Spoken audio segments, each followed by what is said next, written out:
Dale. Bueno, buenos días para todos.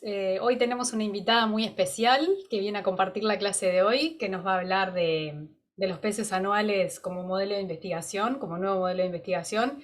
Ella es la doctora Verónica Gutiérrez, hizo toda su carrera de licenciatura y de posgrado acá en Facultad de Ciencias en el Laboratorio de Genética Evolutiva, junto con la orientación de Graciela García, que ya se les había presentado en el primer teórico. Y bueno, somos parte del mismo laboratorio. Hace un par de años generamos un laboratorio justamente en común, que se llama Laboratorio de Biología Molecular de Organismos Acuáticos, que nuclea justamente todo lo que hemos venido trabajando desde el año 2000, básicamente, junto con el grupo de genética y del cual Verónica era parte y bueno, y sigue siendo parte de nuestro grupo de trabajo y colaboración. Más ahora últimamente que estamos haciendo unos trabajos con un estudiante en común de maestría, que no sé si Ibero vos vas a contar algo de eso en la presentación. No, Si no, ya se los cuento ahora. En realidad sí, es ver un poquito lo que es redes regulatorias compartidas entre los mecanismos de diapausa y envejecimiento, que es una línea nueva que estamos llevando adelante juntas con Daniel Blanco como estudiante de posgrado. Así que bueno, la invitamos con Nico a esta instancia porque ella justamente es una de las personas que más ha trabajado, o la única que ha trabajado acá en Uruguay en el tema envejecimiento en peces anuales sudamericanos, ¿sí? Así que ella, bueno, nos va a contar de este tema tan interesante. Bueno, Vero, cuando quieras. bueno, bárbaro. Bueno, gracias María por la introducción. Bueno, nada más que agregar, creo que María ya les comentó todo.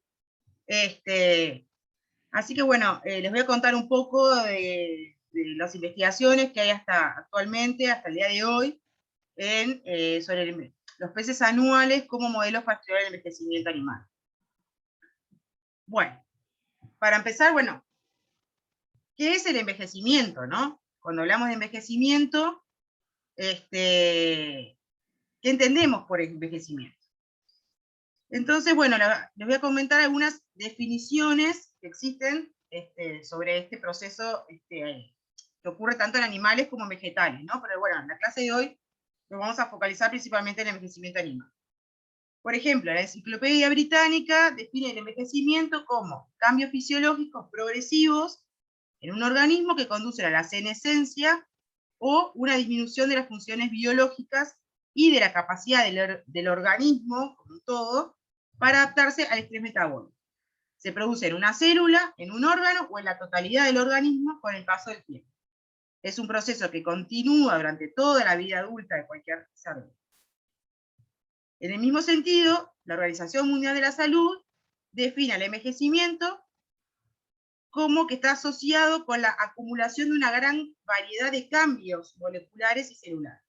Por el tiempo, estos cambios reducen gradualmente las reservas fisiológicas, aumentan el riesgo de muchas enfermedades y disminuyen en general la capacidad intrínseca del individuo.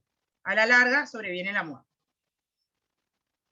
Pero, en términos generales, se acepta como definición del envejecimiento el conjunto de modificaciones morfológicas y fisiológicas que tienen lugar paulatina y gradualmente como consecuencia de la acción del tiempo sobre los seres vivos. Y es el resultado de respuestas que se llevan a cabo a nivel molecular, celular y orgánico. Esto es como una conjunción de las definiciones que les mencioné antes. Entonces, estas modificaciones que ocurren, ¿qué características deben de tener para que sean considerados como esos cambios que ocurren, para que sean considerados cambios del envejecimiento, ¿no? Bueno, en 1959, Streller definió o propuso determinados requisitos que deben de cumplir esos cambios. Por ejemplo, universalidad. Tienen que estar presentes en todos los individuos de una misma especie. Tienen que ser de naturaleza intrínseca, o sea, para poder distinguir el envejecimiento natural de otras alteraciones que pueden surgir, por ejemplo, del medio ambiente. Tiene que tener un carácter progresivo, porque es un proceso que se va dando a lo largo del tiempo. Entonces no es un fenómeno repentino puntual. Entonces, estos cambios tienen que tener un carácter progresivo y, por último, tienen que tener efectos perjudiciales, porque como vimos, al final o sea, ocasionan, se viene después de, durante el envejecimiento termina la muerte, ¿no?, del organismo. Entonces, a grandes rasgos, el envejecimiento biológico es un proceso natural, es universal, es inevitable, hasta ahora por lo menos no se ha conseguido nada para revertirlo, y es irreversible. A su vez es heterogéneo e individual. O sea, cada especie tiene una velocidad característica del envejecimiento, o sea, no todas las especies envejecen al mismo ritmo. Ustedes vieron que hay especies que tienen ciclos de vida muy cortos y hay especies que son muy longevas. Bueno, también existen mecanismos que están evolutivamente conservados. Se ha visto que tienen los mismos roles en distintos organismos o distintas especies. Y a su vez, las manifestaciones del envejecimiento pueden ser distintas, tanto a nivel inter, dentro de una especie, como inter, entre especies, como intra, dentro de la misma especie.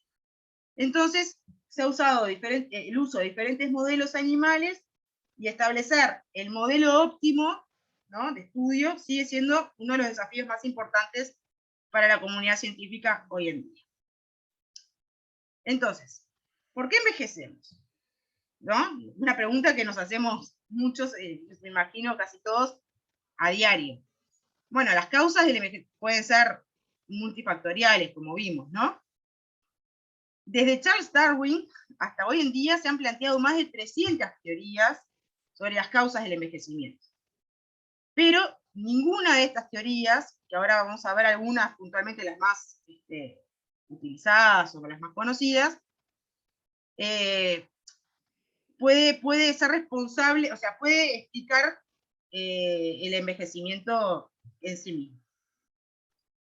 Entonces, por ejemplo, dentro de estas teorías, de las muchas teorías, más de las 300 teorías, una de las más conocidas son las teorías estocásticas. Estas teorías se basan en que el proceso de envejecimiento se debe a la acumulación pasiva de daños o desgaste del cuerpo.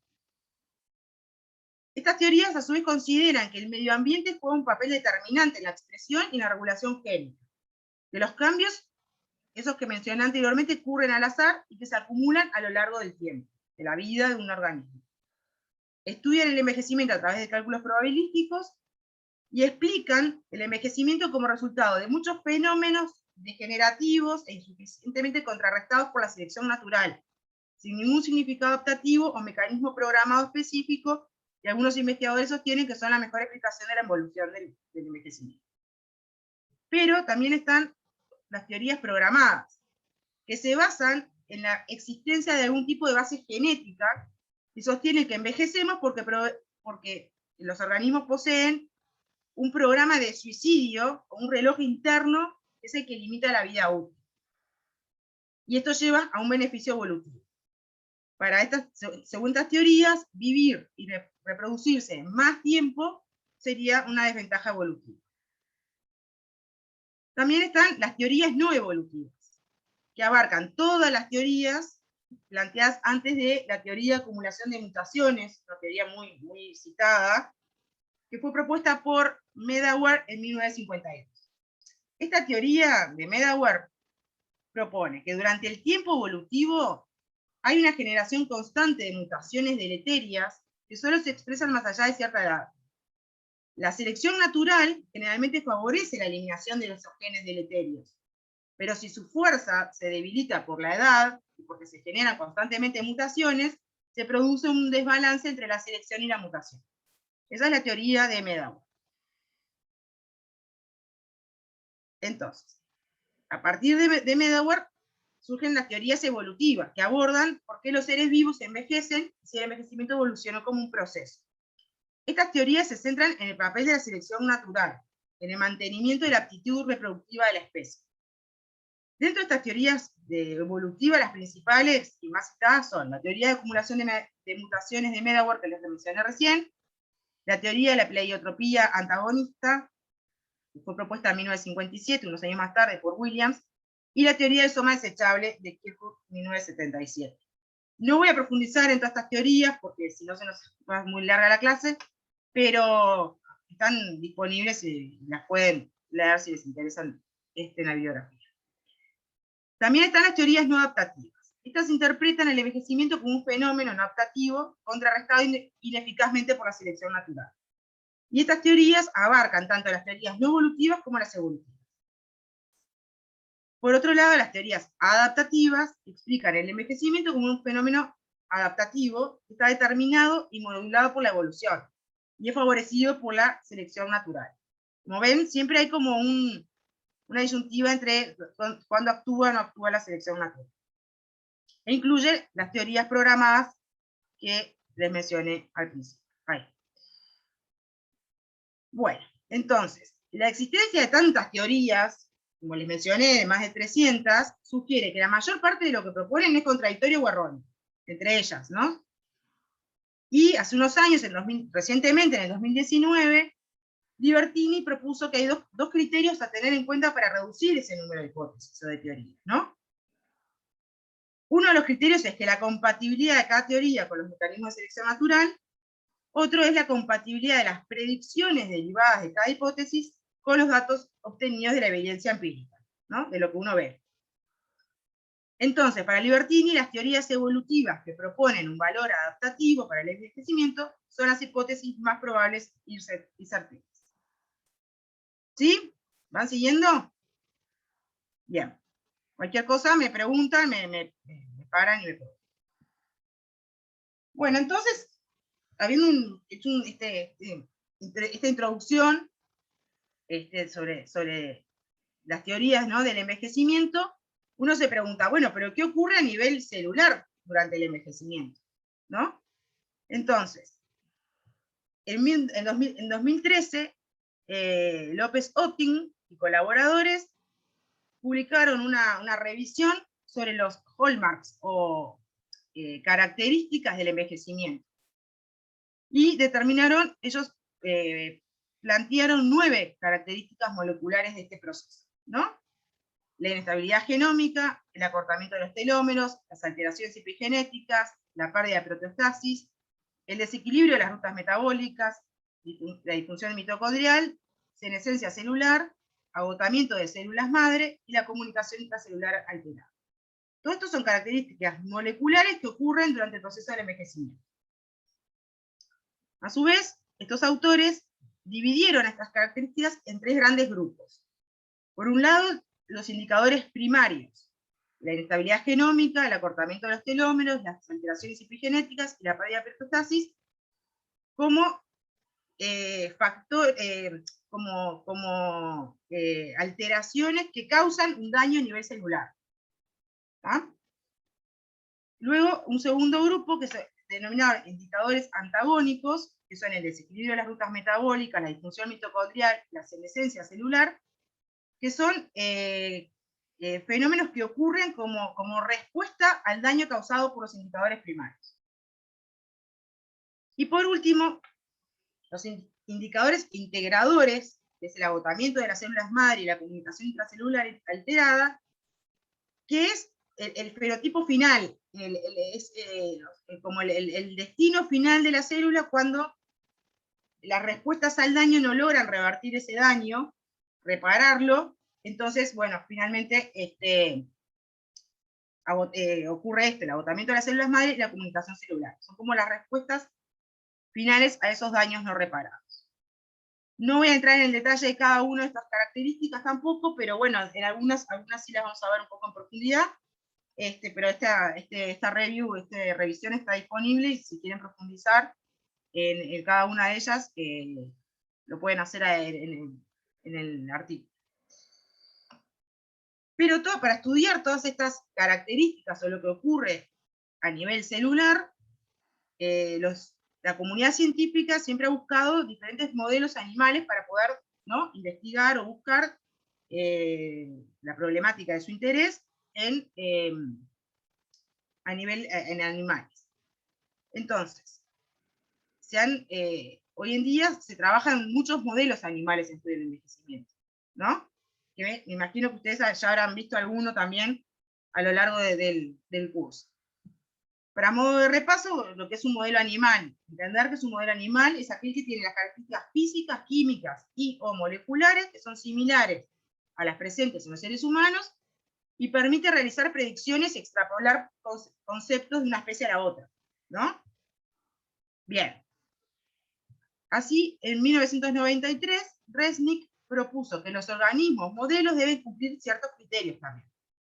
Por ejemplo, ser fáciles de cultivar y mantener en el laboratorio, tienen que ser accesibles para los estudios de campo, presentar un tiempo de generación corto para poder tener resultados, ¿no?, a la brevedad y no extendernos en años, tener una alta fecundidad, porque cuanto más alta la fecundidad, mayor número de individuos podemos analizar, generaciones, en fin, y también ser de tamaño pequeño para que puedan alojarse en grandes cantidades en espacio reducido, como puede ser un laboratorio o un área de investigación. Dentro de estos modelos animales, dentro de los invertebrados, hay muchísimos modelos animales que se estudian para diferentes objetivos, ¿no?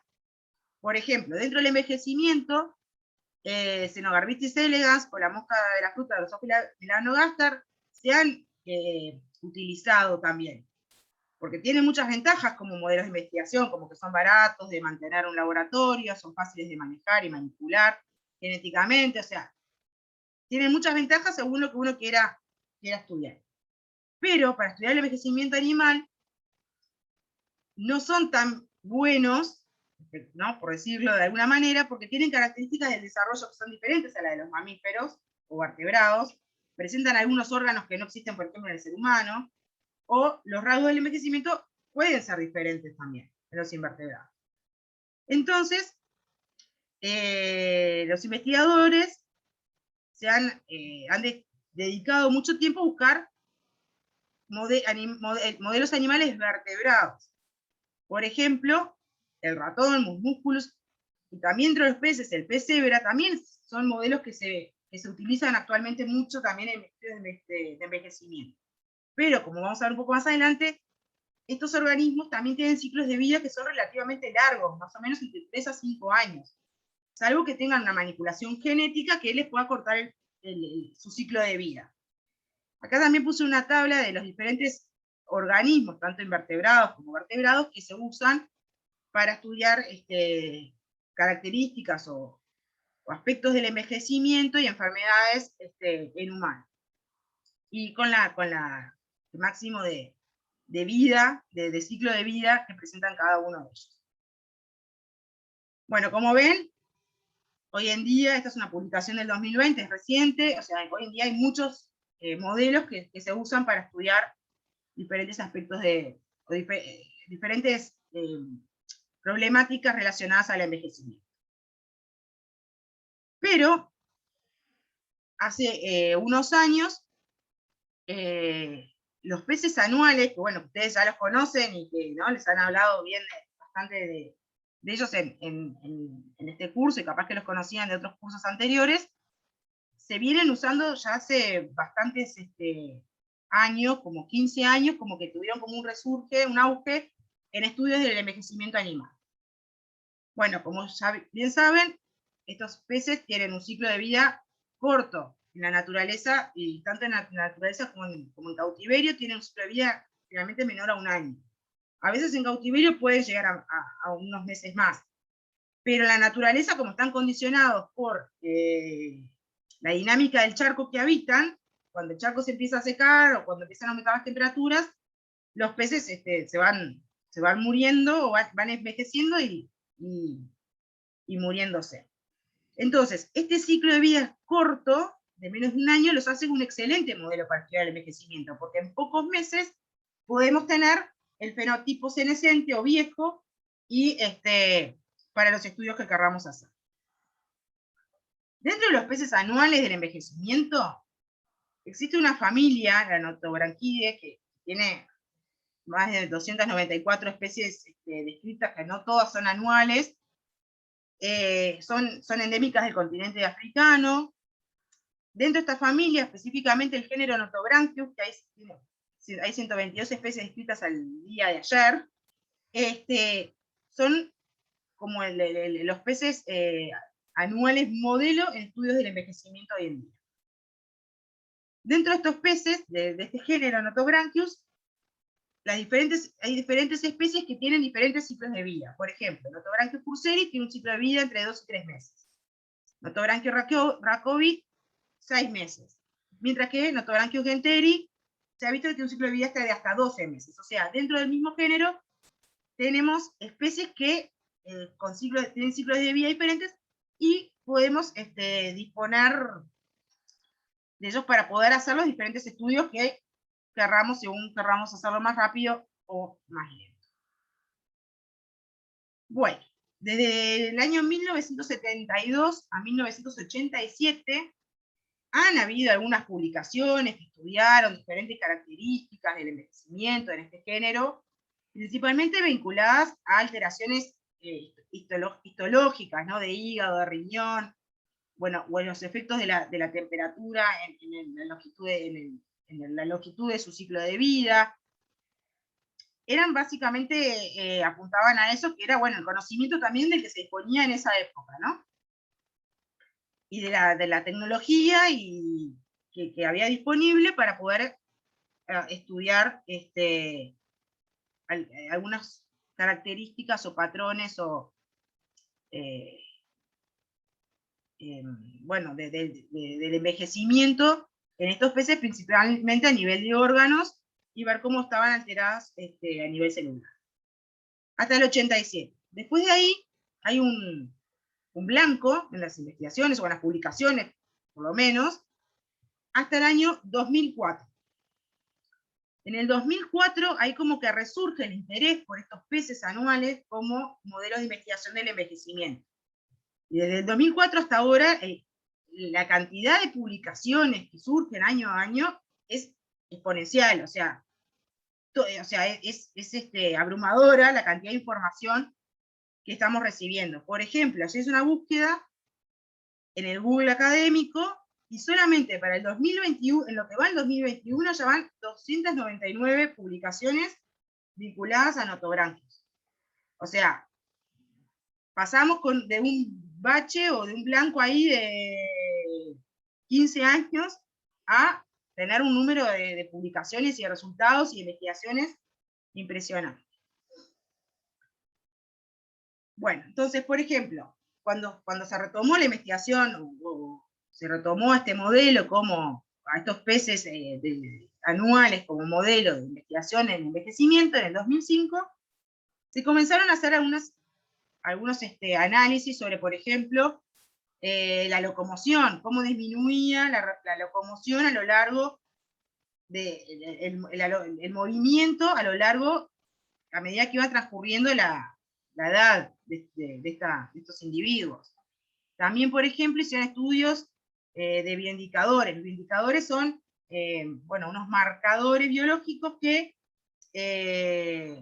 están presentes en las células a medida que, en este caso, a medida que los individuos van envejeciendo. Por ejemplo, estos investigadores analizaron dos biomarcadores que actualmente se usan mucho en estudios de envejecimiento, que es la lipofusina, que es un pigmento que es autofluorescente, se localiza en los lisosomas, que se produce por la autofagocitosis de productos de desechos celulares que se van acumulando ahí, que no pueden ser ni degradados ni exocitados, o sea, se van acumulando en los lisosomas, y eso genera esa fluorescencia. Entonces es fácilmente visible a un microscopio de fluorescencia, y se puede ver el aumento de este pigmento en los tejidos, seniles. Otro biomarcador que también se utiliza mucho es la expresión de la beta-galactosidasa. La galactosidasa es una hidrolasa que también se localiza en los lisosomas, que cataliza la hidrólisis del X-gal y genera un pigmento azul.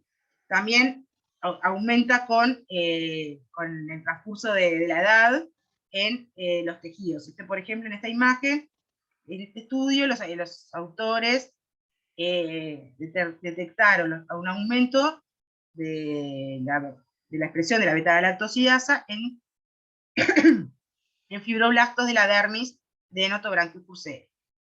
Hice una comparación de individuos de 5 semanas versus individuos a las 9 semanas, y claramente se puede ver, no sé si se ve la flechita, se puede ver el aumento de estos, de los puntos azules, ¿no? Que son los indicativos del aumento de la actividad galactosidasa por la hidrólisis ilequical. Lo mismo en la lipofusina, acá también se observan muchos más puntitos verdes que corresponden a los lisosomas con la lipofusina. Esto de las 5 semanas, y las 9 semanas se observa un aumento. Unos años más tarde también,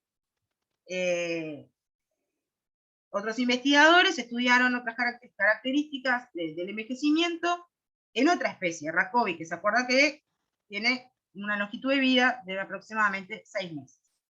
Estos autores también estudiaron la beta-galactosidasa en esta especie, observaron un aumento de la actividad de esta enzima en el envejecimiento, también estudiaron los niveles el aumento de la lipofusina. También, por otro lado, estudiaron la actividad de enzimas antioxidantes de la mitocondria, que están presentes tanto en la mitocondria como, bueno, en el citosol de las células, y observaron cómo la actividad de estas enzimas antioxidantes, ¿no? las responsables de eliminar, ¿no?, especies reactivas del oxígeno a nivel de la mitocondria, cómo iba disminuyendo la actividad de estas enzimas a medida que transcurría la edad de los individuos. Y también estos autores analizaron la actividad de la telomerasa y vieron que se mantenía constante a lo largo del ciclo de vida, y el acortamiento de los telómeros, y vieron que había un acortamiento progresivo de los telómeros a medida que transcurría la edad. Por ejemplo, esto lo pueden observar acá, en los individuos a los 7 meses de vida, hay fragmentos mucho más pequeños que en los individuos de 1 mes de vida. Entonces, esto indicaría que hay telómeros de menor tamaño. Bien. ¿Alguna duda? ¿Hasta acá? Bueno. También, en esta misma especie, los mismos investigadores, más o menos, continuaron estudiando y observaron, por ejemplo, que la temperatura ambiente donde habitaban estos peces también influía en la longitud de su ciclo de vida. Por ejemplo, vieron que a mayor temperatura, 30 grados, por ejemplo, ellos compararon 30 grados, 25 grados y 20 grados. Vieron que a los 30 grados, alta temperatura, el ciclo de vida era corto, de unos 40 días, mientras que a 20 grados el ciclo de vida se extendía más allá de los 80 días, ¿no? O sea, que bajas temperaturas favorecían un ciclo de vida más largo.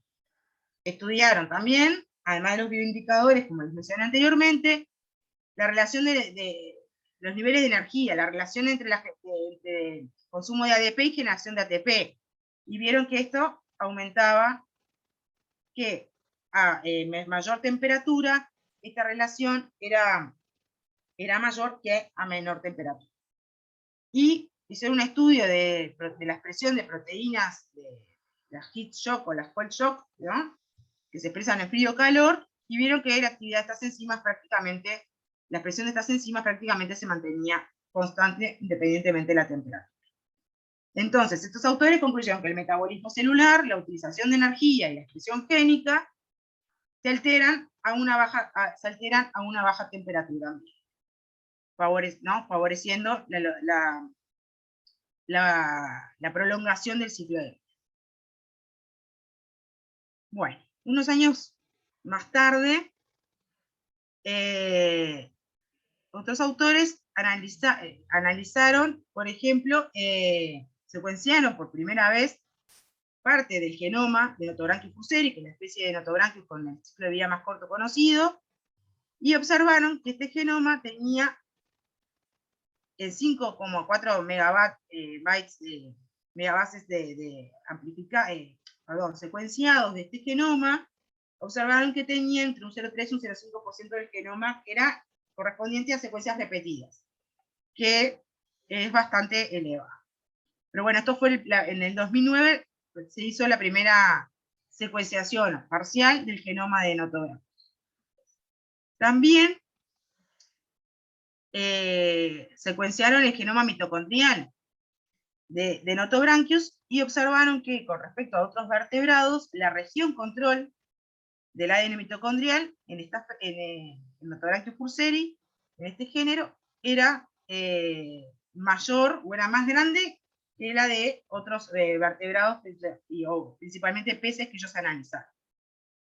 Esto era un rasgo llamativo y único para este género.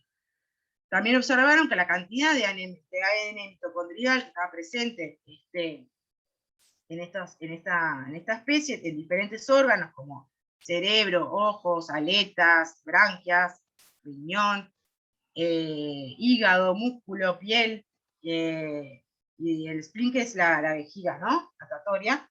También vieron que cuando comparaban individuos de 5 semanas con 31 semanas, como la cantidad de ADN mitocondrial o de mitocondrias en general disminuía en los diferentes órganos que analizaron.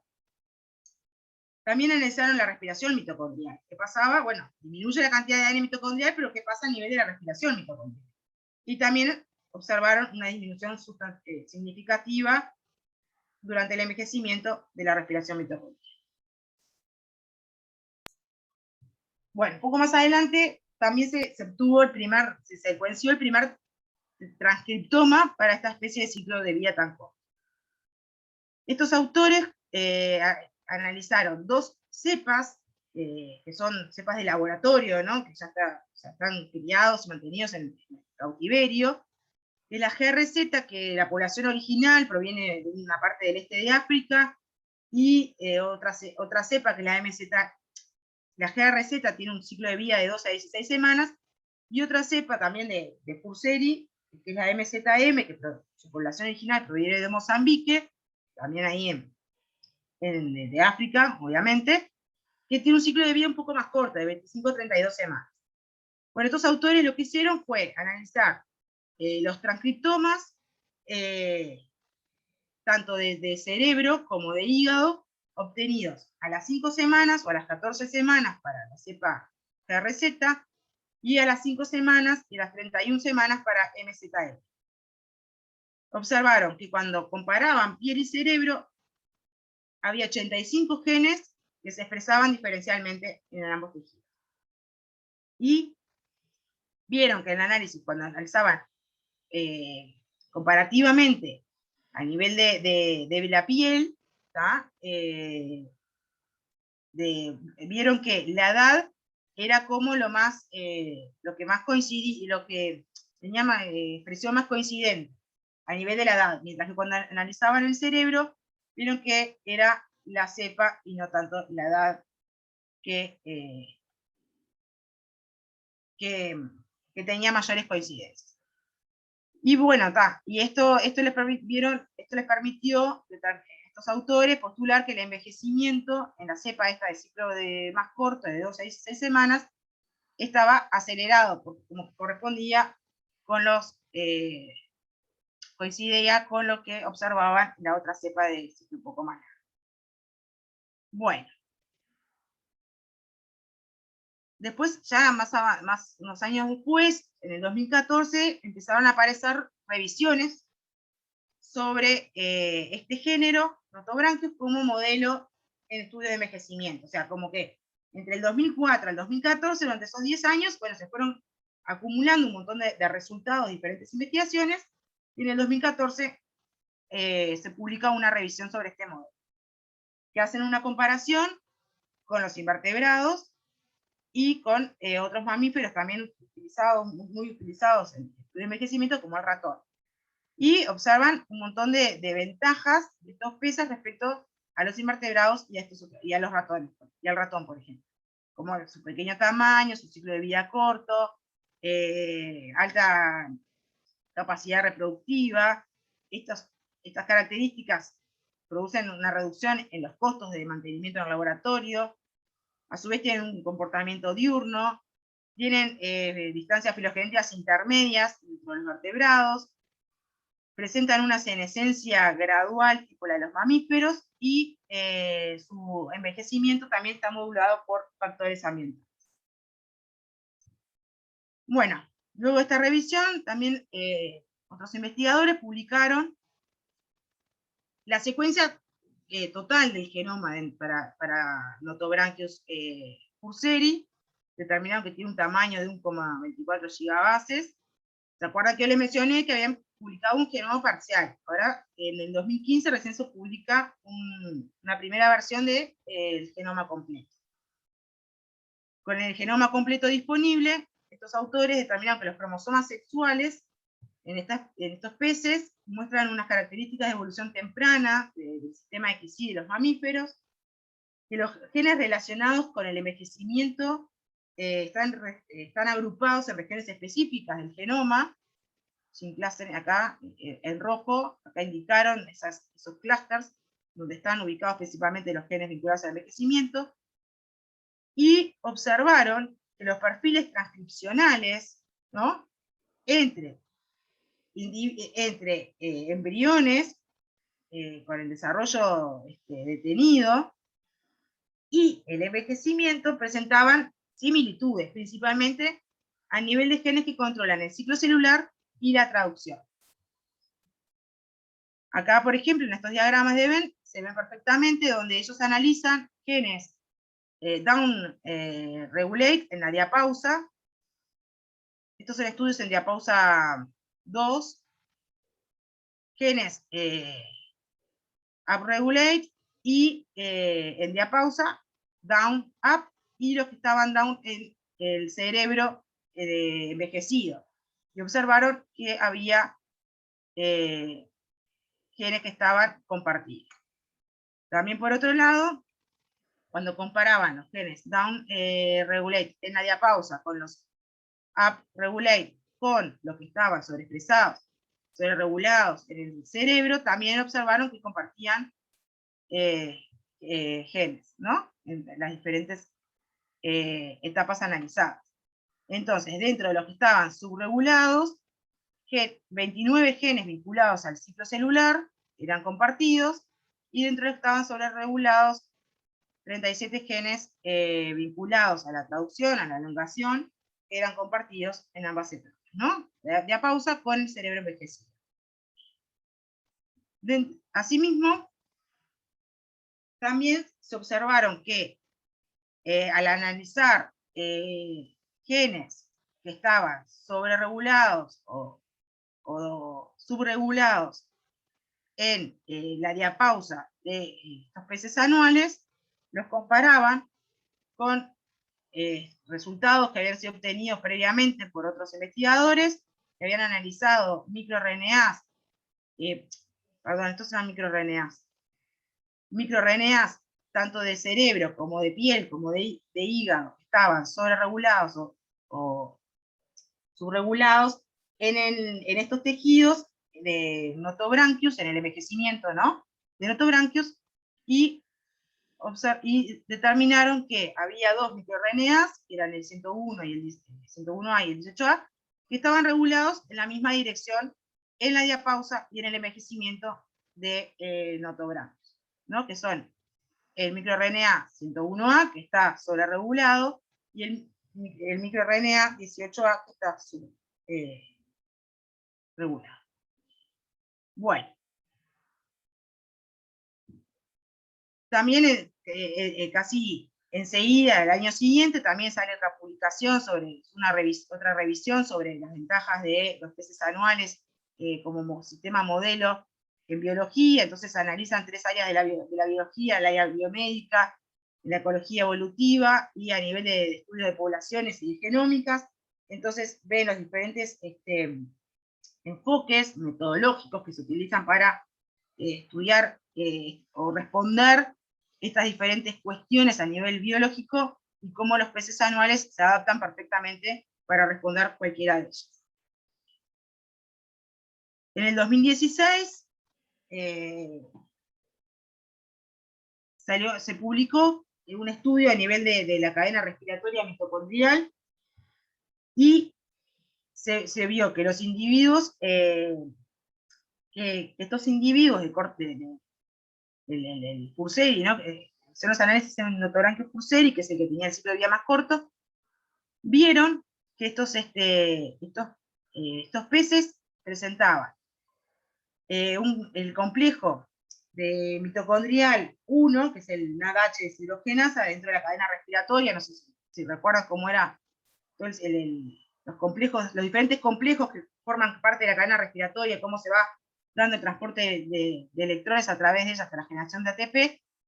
Bueno, el complejo 1 es el centro de correlación negativa para una vida útil, ¿no? Para un ciclo de vida óptimo.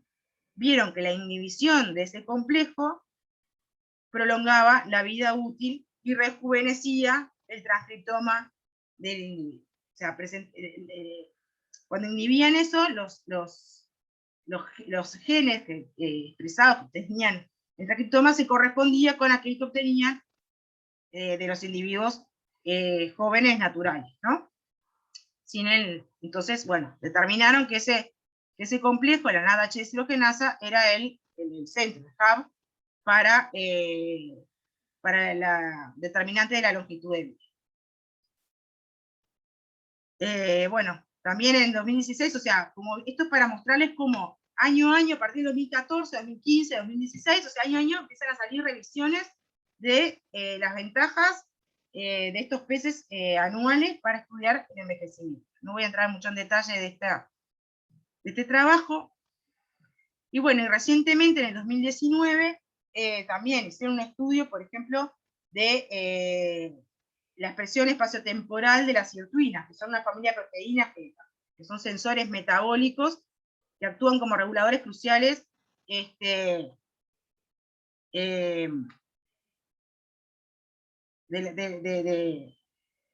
la red que controla la homeostasis energética.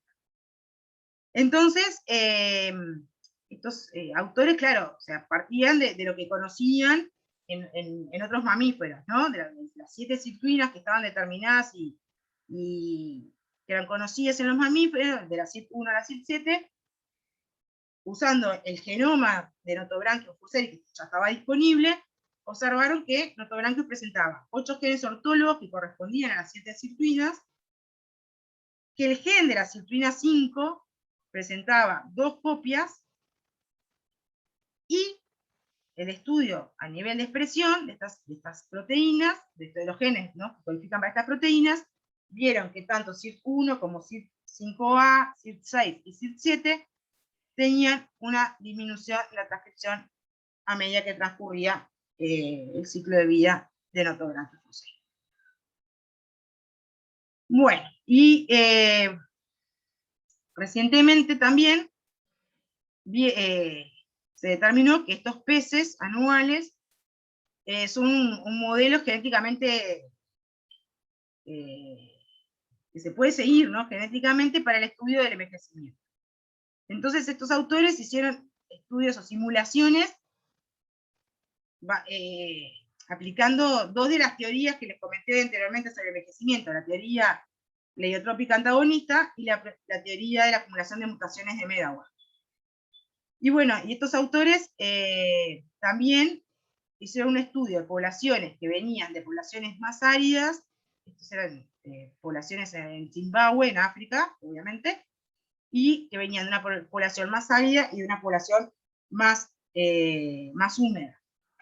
Y vieron que las poblaciones donde la temporada de lluvia eran más cortas, ¿no?, venían de una región más árida, y los cuellos de botella continuos estaban sujetos a una disminución más rápida de la presión de la selección sobre la deriva. No sé si manejando esos conceptos. Por lo tanto, estos autores dicen que estas poblaciones evolucionarán a un envejecimiento más rápido, porque están con mayor presión, ¿no? En esta zona área están sujetos a una mayor presión, van a envejecer más rápido que aquellos que tienen un hábitat más húmedo. Bueno, entonces, a modo de resumen, se puede decir que los peces anuales del género Notobranchius es un modelo establecido para estudiar el envejecimiento animal. Pero ¿qué pasa con las australebias? ¿No? Notobranchius es el género africano.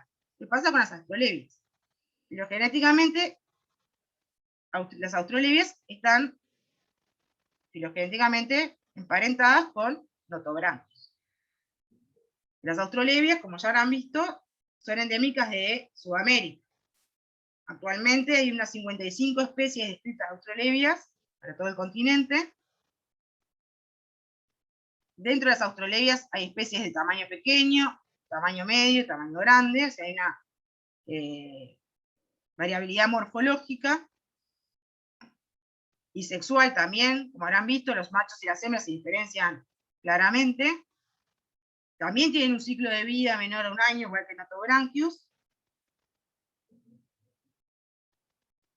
Tienen un genoma mitocondrial que está sujeto a altas tasas de mutación. Y un estudio preliminar, y bueno, es el único dato que existe actualmente, que la especie Australebias viarius presenta una tasa metabólica muy alta al inicio del ciclo de vida. Por ejemplo, los individuos de 2 semanas tienen una tasa metabólica más alta de todo el ciclo. Después eso disminuye.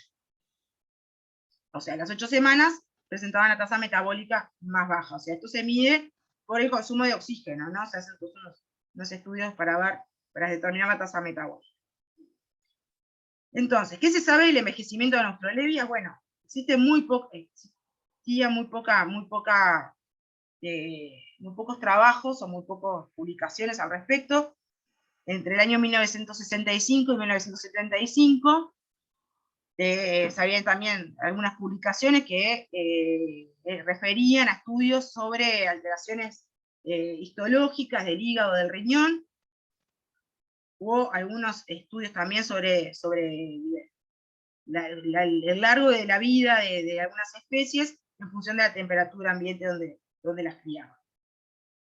También se ha visto que se sabía que existen cambios fenotípicos, tanto en la naturaleza como en cautiverio. Una cosa que no les mencioné es que los individuos, o sea, morfológicamente, al envejecer, presentan cambios morfológicos muy notorios, como que la curvatura de la espina dorsal, los machos pierden el color ese llamativo que tienen, adelgazan, se vuelven muy flacos, o sea, pueden tener cataratas en los ojos. Bueno, justo estas dos fotos me las dio Nicolás, que las obtuvo él de individuos que tenían el acuario, y vio que se mostraban fenotípicamente, se mostraban viejos. Bueno, entonces en este sentido, estos resultados, esto se sabía había algunas publicaciones de 1965 y 1975, y se sabía que tenían aspecto fenotípico de viejo en el acuario.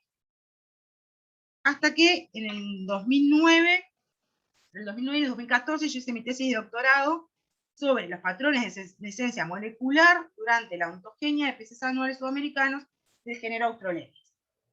Como que en el marco de mi tesis de doctorado, ahí se reactivó la investigación de los peces anuales del género Australebias como modelo para estudiar aspectos del envejecimiento animal.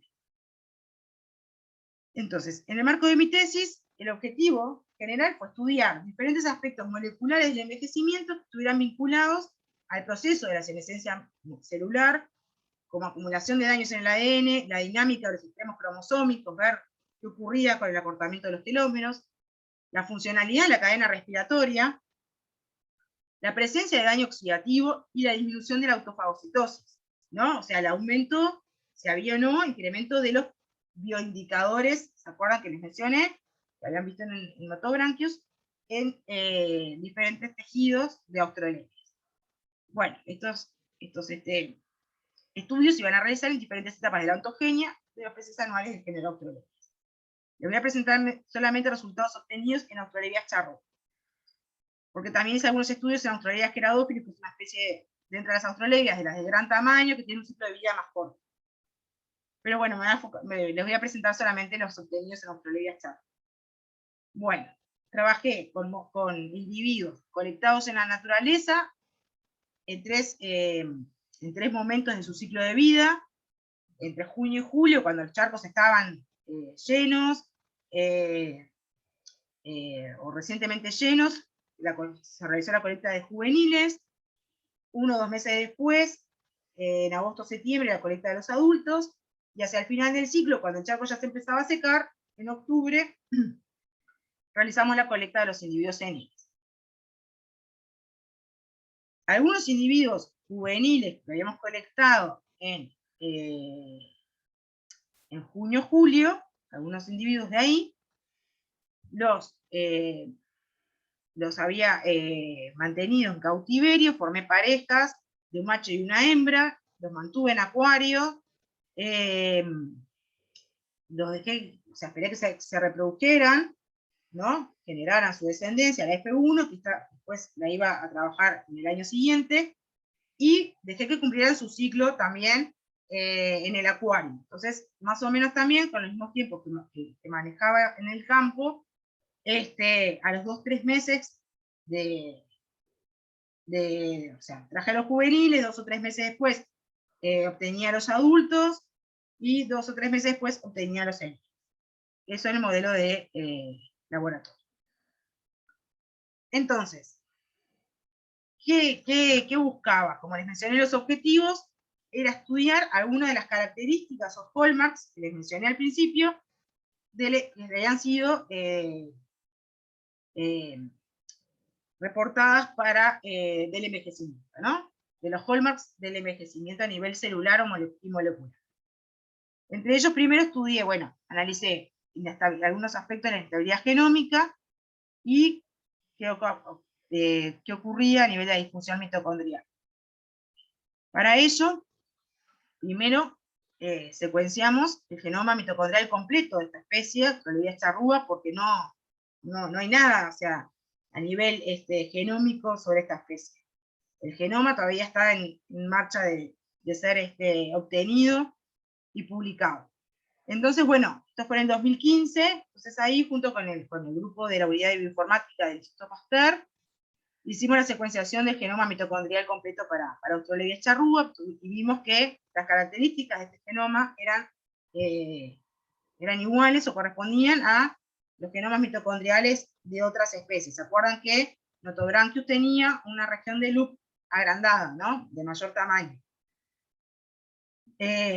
Nosotros eso no lo encontramos en Austrolebia, pero sí encontramos que el ARN de transferencia que codifica la cisteína, la aminoácido cisteína, era más corto dentro del género, dentro del orden Ciprinodontiformes, y no presentaba el brazo D.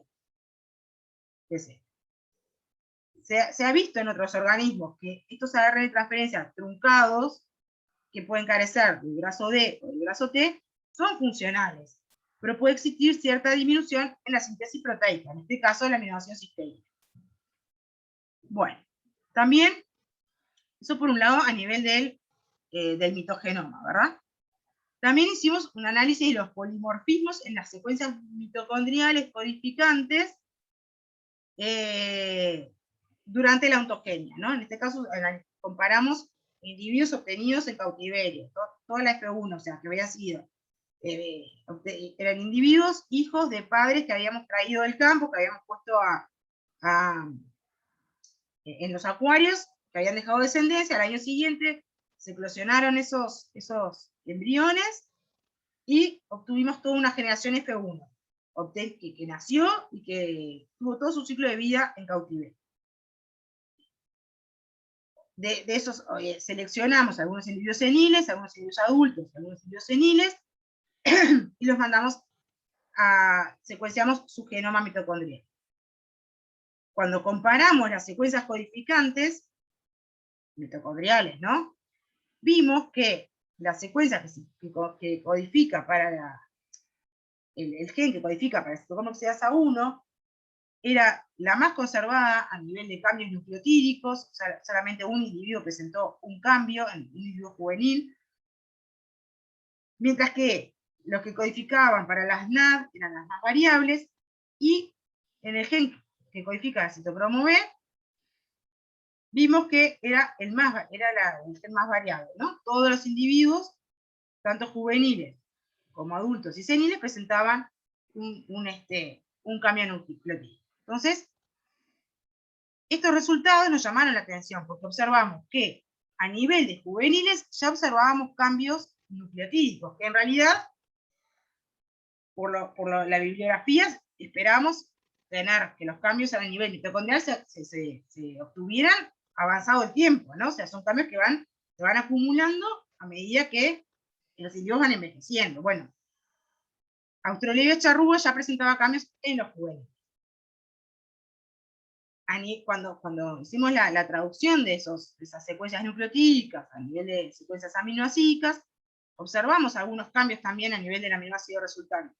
Pero bueno, estos cambios como que no estaban vinculados, o no se sabe todavía, no se hizo ese tipo de investigación, a qué corresponden o qué efectos puedan tener estos cambios a nivel de aminoácidos en estas proteínas, porque no se vinculan o no están relacionados con ninguno de los cambios que están descritos o vinculados con enfermedades o síndromes en el humano. Entonces, bueno, esto es un área que todavía hay que investigar, a ver a nivel de las proteínas mitocondriales en Austrolevia charrúa, qué efecto tienen estos cambios observados. Entonces, bueno, considerando que la tasa metabólica es una de las variables que puede afectar las tasas de sustitución nucleotídica, porque, como les dije, o sea, la tasa metabólica está muy vinculada con el consumo de oxígeno. Entonces, a nivel de la mitocondria, se aumenta la actividad mitocondrial, el consumo de oxígeno, se pueden producir más especies reactivas del oxígeno, que esas especies a su vez puedan tener un impacto a nivel del ADN mitocondrial, generando estas mutaciones. Bueno, considerando que la tasa metabólica es una de las variables que puede afectar las tasas de sustitución nucleotídica a nivel del ADN mitocondrial, la posible elevada tasa metabólica, porque no se hicieron estudios de tasa metabólica, tenemos los resultados de Australevia vialis, otra especie, en las etapas tempranas del ciclo de vida, podría ser una de las responsables del elevado número de sustituciones que encontramos en los individuos juveniles de Australevia charrúa.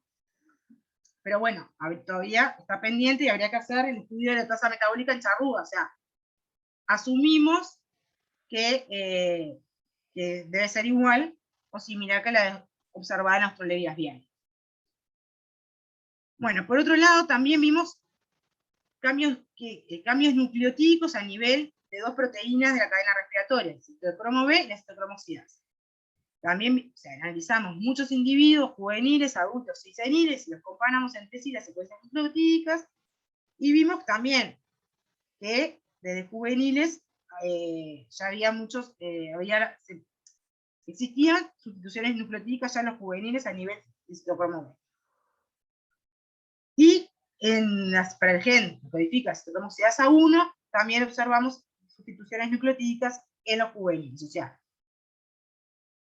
como observamos en los mitogenomas, cuando analizamos específicamente estos genes en muchos individuos, más de 20, juveniles, adultos y seniles, también vimos que eso que habíamos observado a nivel de unos pocos mitogenomas también lo detectamos. Bueno, entonces con estos resultados de que, bueno, que había cambios a nivel de la ADN mitocondrial, pasamos a observar, a analizar qué pasaba a nivel de la disfunción mitocondrial. A modo de repaso, muy rápidamente,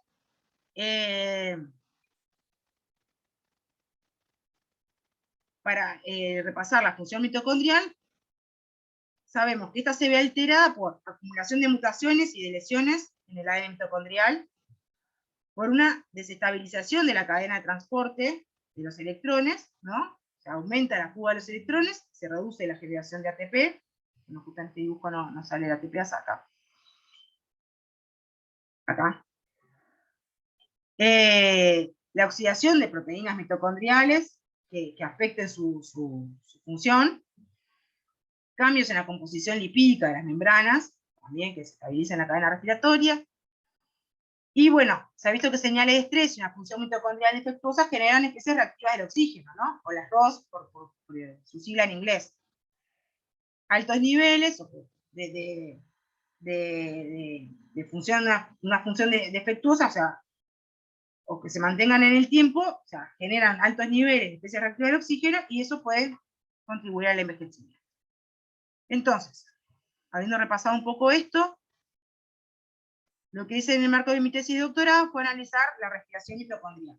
Esto lo hice en el Departamento de Bioquímica de la Facultad de Medicina, y para esto se usó un oxímetro de alta resolución, que tiene una cámara donde se ponen se pone el tejido, que en este caso usé biopsias de hígado fresco, de hembras, y se va estudiando la concentración de oxígeno y el flujo de oxígeno por masa de tejido, ¿no?, a medida que transcurría el tiempo. Para ello, o sea, ponía el tejido en esa cámara que tenía un buffer y le iba adicionando diferentes reactivos para ir como bloqueando las diferentes etapas de la cadena respiratoria mitocondrial, ¿no? Primero le poníamos unos sustratos como para activar las mitocondrias y que consumieran, ¿no?, esos sustratos y consumieran oxígeno y generaran ATP. Después le fuimos agregando inhibidores de la ATPasa o inhibidores del complejo 3 de la cadena respiratoria. Las fuimos como bloqueando en diferentes etapas para ver cómo estaba su funcionalidad. Entonces, luego, con esos valores del flujo de oxígeno por masa, después que le agregábamos los diferentes inhibidores, calculábamos el índice de control respiratorio, que se calculaba, bueno, a partir de esos valores obtenidos luego de que le agregábamos, ¿no?, diferentes inhibidores. Si ese valor del índice de control respiratorio era mayor a 1, quería decir que había acoplamiento mitocondrial, que la cadena respiratoria estaba funcionando bien. Y ahí hicimos una comparación entre individuos en cautiverio, entre hembras y machos, y vimos que la respiración mitocondrial no difería entre ellos, o sea, como que la actividad estaba igual, tanto en machos como en hembras, juveniles, pero cuando comparamos juveniles en general con individuos viejos, vimos que había una disminución significativa del nivel de la respiración mitocondrial a medida que envejecían. Bien. Entonces, ahí va, una disminución del estado funcional de las mitocondrias con el envejecimiento de Australorhizia. No observamos una pérdida de la funcionalidad. Vimos que disminuía, pero el RCR estaba igual, mayor a 1, y había acoplamiento mitocondrial. Todavía las mitocondrias eran funcionales. Bueno, otro de las características moleculares que analizamos fue el desgaste de los telómeros. En este caso, bueno, a modo de repaso muy general, ¿qué son los telómeros? Los telómeros, si recuerdan, son regiones de ADN no codificante que están ubicadas en los extremos de los cromosomas eucariotas. Cumplen un rol esencial en la preservación de la integridad cromosómica, son los capuchones que los protegen a los cromosomas, que protegen al ADN de la acción enzimática de la degradación. Entonces, contribuyen al mantenimiento de la estabilidad cromosómica. Son unas regiones fundamentales de los cromosomas, ¿verdad?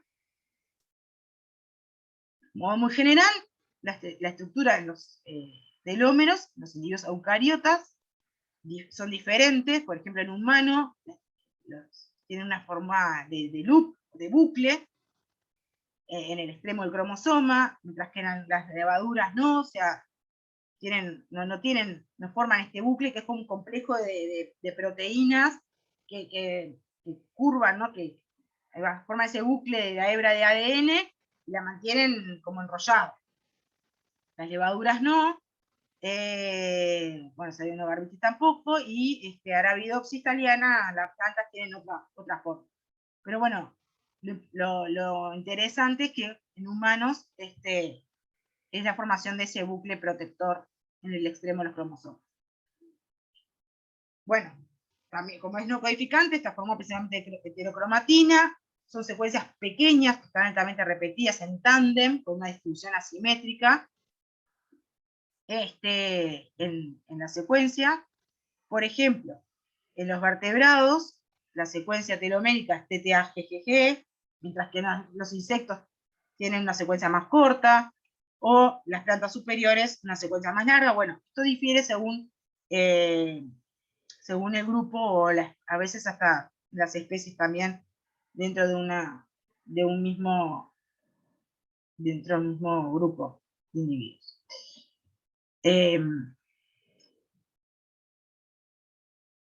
No sé si recuerdan, pero bueno, la replicación del ADN a nivel de los extremos cromosómicos, la polimerasa, ¿no?, encargada de la replicación del ADN, no puede cumplir, o sea, no puede replicar, porque quedan desparejas las hebras a nivel de los extremos, entonces la polimerasa no puede hacer la replicación. Entonces hay otra enzima, que es la telomerasa, que es la enzima que sí es la responsable de replicar el ADN en los extremos de los cromosomas. Esta enzima está formada por un complejo de proteínas y ARN, es una ribonucleoproteína, que tiene actividad polimerasa y que actúa como una retrotranscriptasa. Entonces esta enzima lo que hace es alargar los extremos de los cromosomas con que tengan una secuencia específica telomérica, como les mostré recién. Todas las especies tienen secuencias teloméricas distintas, a la mayoría de las especies, y utilizan el ARN, una secuencia de ARN como molde para poder alargar las secuencias del ADN. Bien. Entonces, el acortamiento de los telómeros, a medida que envejecemos, es que esa pérdida progresiva de los telómeros, porque la telomerasa no está activa en las células, en las células somáticas en los eucariotas. Entonces no puede actuar para alargar los extremos de los telómeros, de los cromosomas. Entonces, a medida que las células se van dividiendo, esas secuencias se van acortando. Entonces, ese fenómeno, ese acortamiento, se conoce como senescencia replicativa. Entonces en todos aquellos tejidos que se van replicando, a medida que transcurren las replicaciones, los telómeros se van acortando. ¿Ven? Están indicados en rojo. A medida que se van replicando, esto desaparece. Y bueno, este acortamiento se observa en todos los tejidos mitóticos a medida que transcurre la edad, y es el reflejo del acúmulo de divisiones celulares que está asociado a la renovación tisular. Entonces, en este sentido, los telómeros sirven como un reloj mitótico interno de las células somáticas, de los mamíferos que no tienen telomerasa, y cuando se agota la longitud de los telómeros se produce la senescencia celular y finalmente la muerte. ¿Bien? En humanos, por ejemplo, esto es un dato que cada evento de replicación, las células somáticas pierden 100 pares de bases. En cada replicación tienen 100 pares de bases menos. Entonces, a medida que las células se van replicando, los telómeros se van acortando, los órganos se van envejeciendo, y bueno, a nivel del individuo también se va produciendo un envejecimiento. A medida que transcurre la vida, ¿no?, del organismo. Bueno, esto es algo muy esquemático. Bueno, entonces, habiendo hecho esta introducción y poniéndonos un poco el tema de la dinámica de los telómeros, en Australorhizas charrúa, primero analizamos qué pasaba a nivel del acortamiento de los telómeros en Antogenia de charrúa. Entonces ahí analizamos hembras jóvenes, con hembras seniles, machos jóvenes, machos adultos y machos seniles. No incluimos hembras adultas porque no teníamos en ese momento. Entonces observamos que a nivel de los machos había unos pequeños fragmentos. Esto es una técnica de Saudenblot, que no sé si la conocen, pero esto es ADN degradado con enzimas de restricción, que se cortan en muchos pedacitos, y después se tira una sonda, se hibrida con una sonda que tiene la secuencia telomérica complementaria a la que del organismo que estamos investigando. Nosotros en este caso usamos como secuencia telomérica la de los vertebrados en general, la del humano, que es la que conocíamos, porque de Australorhizas no sabemos todavía la secuencia telomérica que tiene. Entonces usamos esa sonda y vimos que en la hibridación había unos pequeños, en los machos adultos, había unos pequeños fragmentos de ADN que no estaban en los machos jóvenes. Y también, cuando comparamos en los machos seniles, también se observaban también fragmentos más chiquitos. Entonces concluimos que había un posible acortamiento de las regiones teloméricas en los machos de Australorhizas charrúa. Por otro lado, analizamos qué pasaba con la actividad de la telomerasa. Esto fue en hígados de hembras de Australia charrúa, y vimos que, como era esperado, en el hígado la actividad de la telomerasa no se veía alterada en la ontogenia de esta especie. Bueno, por último, analizamos algunos aspectos vinculados a la senescencia celular. O sea, es muy importante también poder distinguir en un órgano las células senescentes, porque pueden ocasionar una disfunción del órgano. Entonces, si las podemos identificar, podemos también saber el estado del órgano, ¿no? A nivel de envejecimiento. Entonces, como les conté hoy, que también lo habían hecho en Notobranchius, analizamos la acumulación de este pigmento del envejecimiento, que es la lipofuscina.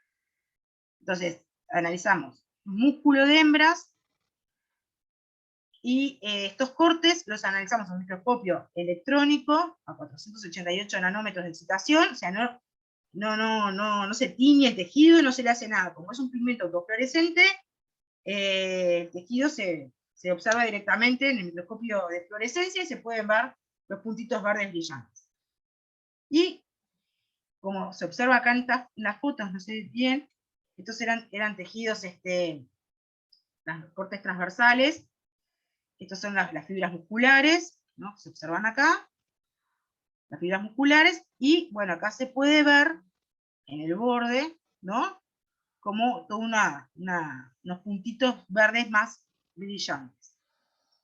Estos fueron las hembras, y cuando nosotros después determinamos el área de esos puntitos brillantes, y calculamos esa área tomamos un determinado número de células para analizar, 5 células por preparado, y analizamos 5 preparados por estadio. Entonces, 5 células, medíamos el área brillante, y después eso sumábamos y hacemos una gráfica. Lo graficamos, y observamos que había una acumulación significativa de la lipofuscina durante el envejecimiento en el músculo de las hembras. ¿Bien? Había una diferencia significativa entre los juveniles y los seniles, entre los adultos y los seniles. Por otro lado, el mismo tipo de análisis realizado en los machos. Esto es el corte transversal, esto es un corte longitudinal, acá se ve mejor. Los núcleos, no lo aclaré, los núcleos están pintados en azul. Y al costado, bueno, se ve lo verde brillante, que es la lipofuscina que está en los lisosomas, ¿no? En el citosol de la célula, en el citoplasma de la célula. Y bueno, en el caso de los machos hicimos el mismo procedimiento que hicimos para las hembras, pero en este caso no observamos un aumento significativo de este pigmento durante el envejecimiento de los machos. Entonces, con todos estos resultados previos que obtuvimos, pudimos concluir que el pez anual Australia charrúa, que es una especie endémica de Uruguay y del sur de Brasil, podría ser un buen modelo animal para estudiar los diferentes aspectos moleculares vinculados al envejecimiento de los vertebrados. Y bueno, todavía, como verán, estos son recién estudios preliminares que se hicieron. Queda mucho por investigar. O sea, como les mencionaba, las investigaciones en Notobranchius tienen un crecimiento, los resultados obtenidos y lo que se publica en un crecimiento exponencial. Todos los días aparecen datos nuevos. Y bueno, en Australia somos el único grupo que estamos trabajando en el envejecimiento. Y bueno, de a poco vamos generando resultados, pero bueno, todavía queda mucho camino por recorrer, y bueno, muchos resultados por obtener, ni que hablar. Esperamos, bueno, seguir en esta línea de investigación, y es un modelo, como habrán visto, más o menos, yo traté de hacer un pantallazo bastante amplio, pero bueno, es un modelo que sin duda, al igual que Notobranchius, serían ideales para estudiar el envejecimiento animal, ¿no? De vertebrados. Así que bueno, cualquier consulta, duda, preguntas.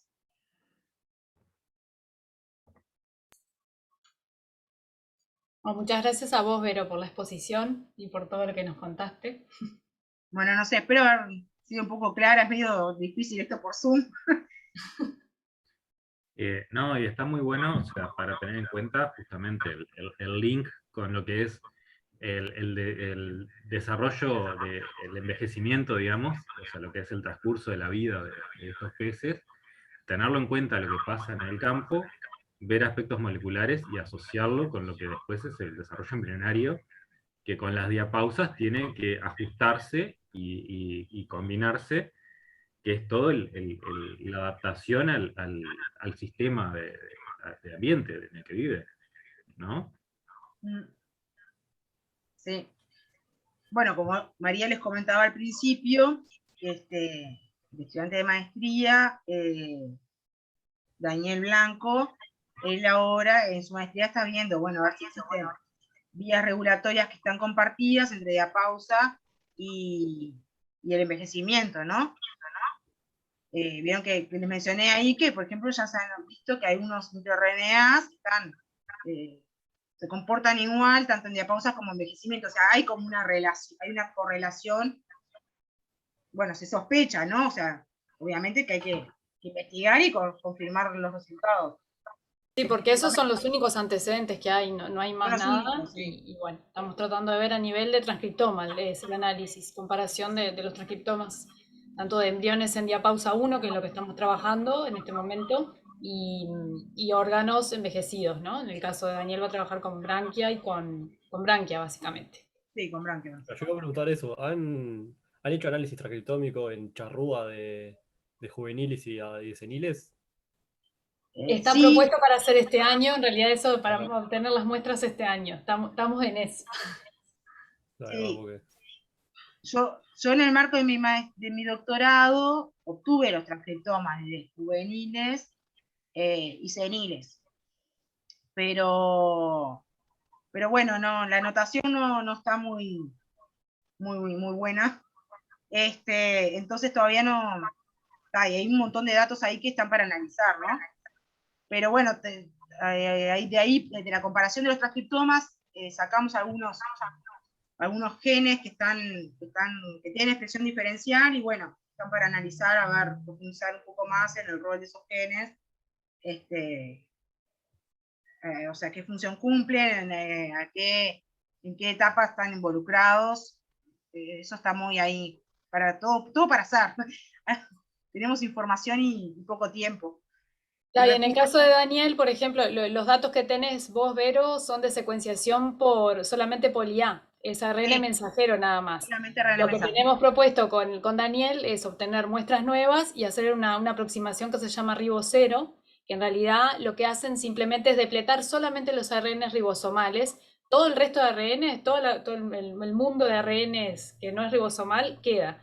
Y está buenísimo porque ahí podemos sacar información ya a mucho más nivel, ¿no? Porque ustedes vieron Claro. que también hay otros tipos de ARNs no codificantes que pueden estar involucrados. Entonces la idea con Daniel y con Verónica justamente es eso, ahora con estas muestras nuevas que recién ahora se van a obtener en este año. De hecho tenemos a los peces ya en el acuario manteniéndolos hasta que envejezcan para ahí obtener las muestras y mandar a secuenciar por esa metodología nueva que nos va a traer más información.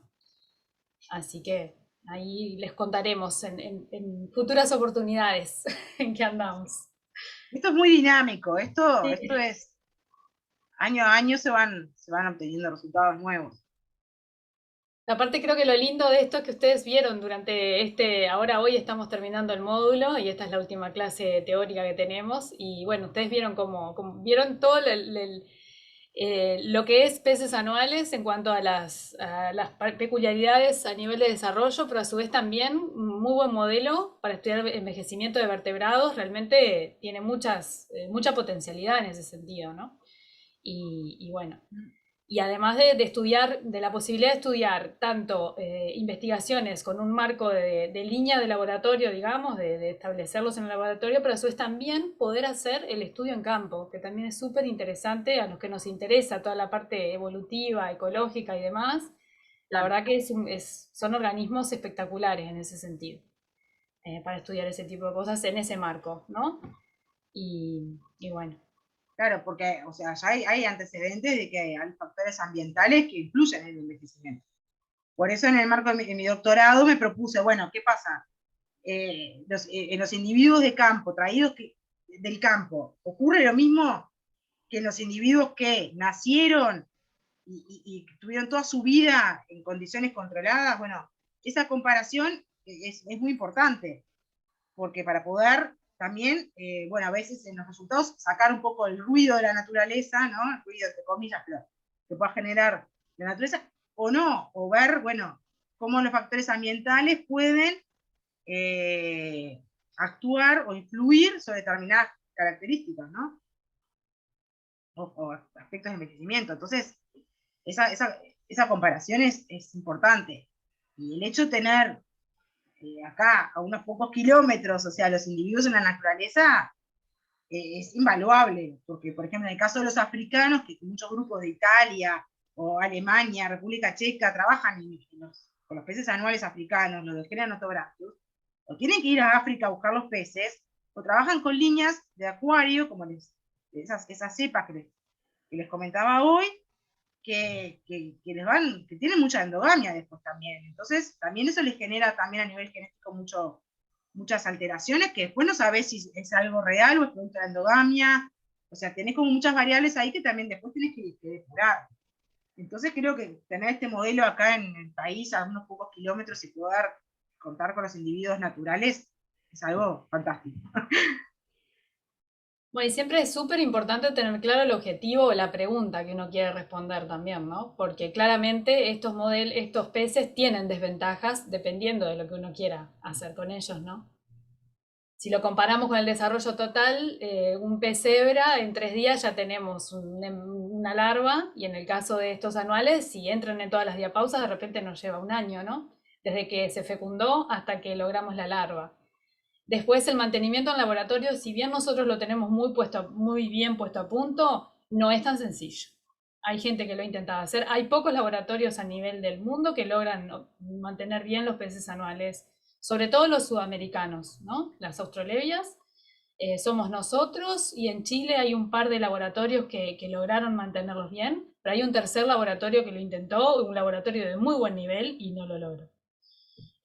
Así que no, tampoco es tan sencillo, y vieron, como Nico les comentaba, nos lleva más o menos 6 meses, ¿no? La producción de lograr desde el embrión fecundado al adulto reproduciéndose, lleva más o menos unos 6 meses. O sea que también tiene sus desventajas, depende, siempre todo es con respecto a la pregunta que uno quiera contestar. Pero bueno, básicamente creo que hoy redondeamos bien todo, desde los embriones hasta los envejecidos, y que bueno, que esas dos puntas también de Todo alguna el manera ciclo. están relacionadas, y que bueno, esta línea de investigación nueva que estamos llevando adelante con Vero en el laboratorio, bueno, vamos a ver qué novedades nos trae en poco tiempo. Esperamos tener nuevas novedades y bueno, seguir justamente tratando de generar Australeria charrúa, llegar a generar el grado de información que ya hay a nivel de Notobranchius. Que bueno, que de a poquito estamos logrando llegar a ese nivel de información para poderlo establecer como un modelo de estudio y tener el genoma y demás, ¿no? Pero bueno, Claro, estamos en esas vías ya. claro. Bueno, no sé, espero, no sé, esto es raro por Zoom, pero bueno, espero que les haya quedado claro, que hayan entendido. Traté de mostrarles un poco todo lo que se sabe sobre el envejecimiento. Obviamente tuve que simplificar y resumir bastante, ¿no?, la información, porque bueno, como les comentaba, en Notobranchius hay muchos miles de papers y de datos, ¿no? Pero bueno, traté de presentarles los más importantes o los más relevantes, ¿no? Hasta ahora, capaz. Pero bueno, o sea, toda esa bibliografía está disponible, y si tienen interés la pueden consultar, pueden leer. Son trabajos bastante interesantes, y cómo a medida que han ido pasando los años y la tecnología también, o el abaratamiento, por ejemplo, de la secuenciación, eso cómo permite ir profundizando y obteniendo cada vez más datos, ¿no? Claro, pues hay que analizarlos. Bueno, por la era de la bioinformática, el avance de la bioinformática también cada día permite hacer análisis más rápidos, ¿no? Y con mayor certeza. Pero bueno, es todo un mundo que hay para explorar ahí. Bien, si les parece corto la grabación que va por el teórico Sí, y después enganchamos con el Bueno. seminario. con el seminario de Ignacio.